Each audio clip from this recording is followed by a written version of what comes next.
I'm sure all of you have seen one of these before, or many actually. What it is, is a rooftop ventilator. So you would have seen them, sitting on the roof, spinning away with the wind. And all it does, really, is ventilate that internal roof structure. That's all it does. But it spins, and it spins really fast. It rotates solely with the power of the wind. That's free mechanical rotational energy right there. Good evening, everyone. My name is Sahiba, and I'm an architecture student in my final year this year. I had my grad presentation this morning, so I'm really excited to be here. I'm from Team Gale Force. My team partner is my dad. Yeah. And so yeah, we're both excited to be here. We've been thinking about our vision for a few years now, but we haven't really had, the direction or the means to take it further. So we're really looking forward to feedback tonight. So what is our idea? Our idea is to take the whirlybird, to take its rotational energy, and to harness it to create power, to create electricity. All right, so it's an existing technology, but we want to actually give it an added use. So in doing so, we want to bring the power of wind energy to every homeowner who has one already or will have one in the future. Because at the moment, wind energy isn't that big in Australia in terms of domestic use. Turbines that you can buy for your rooftop, they're very expensive, whereas we differ in that sense because we're not selling a turbine, we're only selling an attachment that allows you to make electricity from it. The rest of the hardware is already there. Our value proposition is that we want users to be able to create 1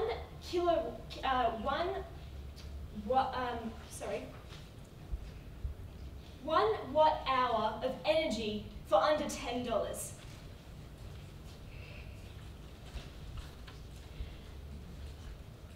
All right, so that's the problem that we're trying to solve. That's the need. Also, of course, increased use of electronic gadgets in today's world, electricity bills, that sort of stuff. That's the problem we're trying to solve. So we've got a problem, we've got an idea. Do we have potential? Now, we think we do. At the moment, there are about 9 million dwellings in Australia.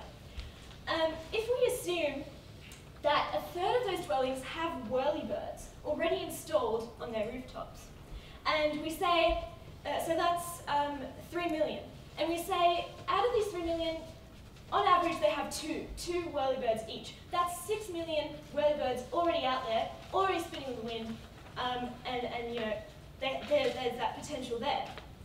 And then we have our future installations. So if we take our figures and we say that these 6 million whirlybirds were installed over the past 30 years, that's about 200,000 installations per year. So that's another market that we can tap into. And of course, something to think about later is worldwide potential as well. Also, we know that people are receptive to the idea of renewable energy because many people already have solar panels. And additionally, the Bureau of Meteorology shows us that Australia is a wind-rich country, and it's actually windiest where it's most populated, which is around the coast. So, we have a need, we have a vision, we have a potential market, we think. We still have to do market research and more product development, but does our idea actually work? Can we actually make electricity with something that was not designed to do so? So what we found through some testing of various generators, for those of you who can see the multimeter, we have power. Very little power, but we have power. We'll do it 6 million times. So this prototype is just a proof of concept. So this is where we are at the moment, and we need to work with engineers and scientists to make it as efficient as possible so we can get the most electricity out of it. So what's our design model? How does it actually work? Where does the electricity go? So what we're proposing is an attachment for the whirlybird, which charges a portable power bank. You know those power banks that you can take with you to charge your phone, your iPad and your laptop and whatnot? Charges that. So yeah, we have to make it efficient for it to be able to do that.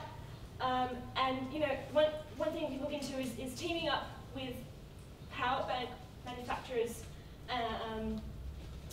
as well. So yeah, okay.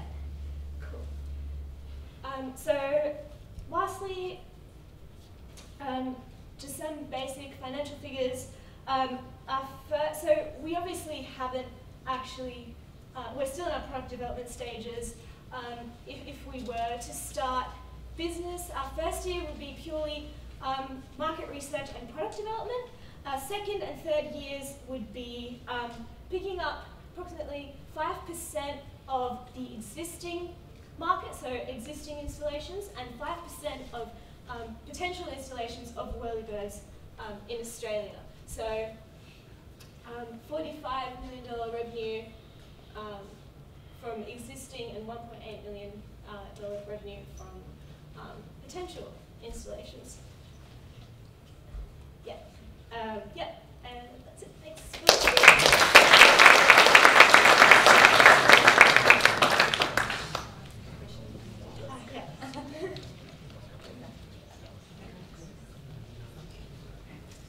Thank you. Excellent use of the prototype. You mentioned in your presentation that your numbers were based on assumptions. Yes. But it was clear that your target market would be the residential segment, essentially homes in Australia, Yes. which have some sort of an installation on the roof. Yeah. But part of your assumption was that you would only supply the mechanical aspect to the whirlybird. Would it not make sense to supply the whirlybird as well as the mechanical aspect for someone that doesn't have the contraption on the roof? Well, I'll invite Hub up on the stage as well to help me answer that. Yes, I think it's a great question because with about 150,000 installations projected in new installs every year, which are projected, we could offer this kit sitting it on the shelf by the side of the whirlybird as an option. Because you're coming here to pick up, let's say you go to Bunnings to pick up whirlybird, and now you get this extension with it for you, let's say $150 extra. This is what you get. You get a free power bank, which you can carry away, and stuff like that. Yes, it's much so cheaper than, yes. than a wind turbine that is specifically built for that. And how does the price compare to solar panel and installations as such? I think this is the point that we have to get the watt hours, cost of acquiring a watt hour really, really low. And that's where I think the solar energy beats us.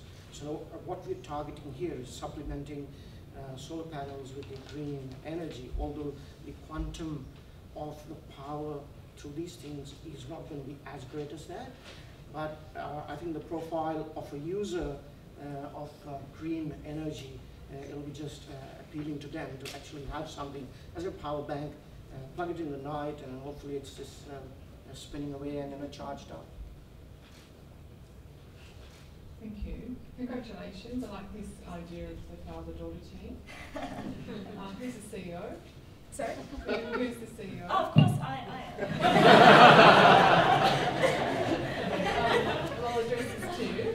I'd like to understand the concept of the idea and the vision for it, and how did you come up with this?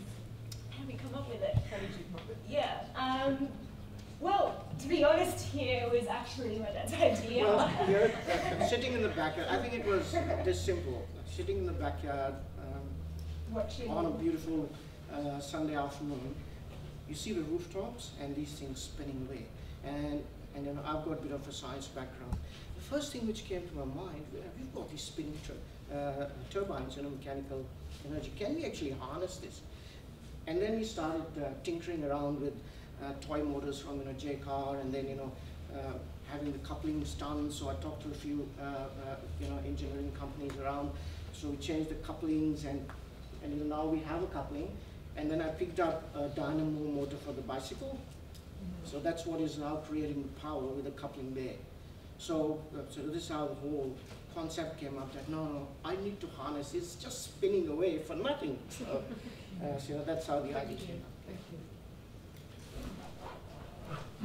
Great to hear about your story and how you got there. One question I have. The original purpose of the whirlybird, as I understand it, is to draw air out of a roof. For example, if the roof's overheating or very hot, you put the That's whirlybird right. on to draw the air out. And it uses the energy of the wind to turn it to actually drive more air out of the roof. But if you're using some of that energy, or take the energy off to the dynamo, what impact does it have on this, the whirlybird's ability to do what it's originally designed to, i.e. empty a roof of hot air? I think it's a great question. I've been pondering over it. The current design will just add a drag to the rotation. So, you know, obviously that is not a good thing to do. So this is where we have to push the design, the way the generator is designed typically for this. It has to be contactless, and you know, I've got a few ideas in my head, you know, where the coil should be and where the magnets should be. We have to increase the torque, the overall you know, momentum of it. It might take a little bit longer to start it, but then it will take longer to stop as well. So I mean, this is where we need to push the engineering side of things to get something which just works for this, and then to, you know, overcome that problem of drag, too much drag. Thank you so much. Thank you very much.